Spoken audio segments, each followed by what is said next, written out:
شروع کرتا ہوں اللہ کے نام سے جو تمام جہانوں کا مالک ہے اور جس نے ہمارے دلوں کو ایمان کے نور سے منور کیا۔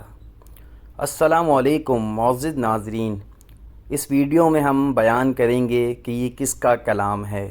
اس بارے میں اختلاف ہے۔ ایک قول یہ ہے کہ یہ کلام یوسف علیہ السلام کا ہے۔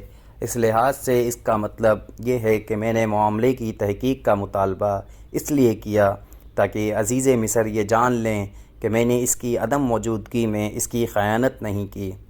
دوسرا قول یہ ہے کہ زلیخا کا کلام مانا جاتا ہے، اور اس لحاظ سے اس کا مطلب یہ ہے کہ میں نے اس بات کا اقرار اور اعتراف اس لیے کیا کہ میرا خاوند جان لے کہ میں نے حقیقت میں اس کی خیانت نہیں کی۔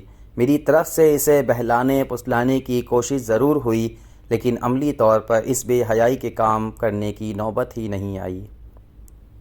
اور اس دوسرے قول کی تائید بہت سے متقدمین اور متاخرین نے کی ہے، اور ابن جریر رحمۃ اللہ تعالی علیہ اور ابن ابی حاتم نے قول صرف پہلا نقل کیا ہے۔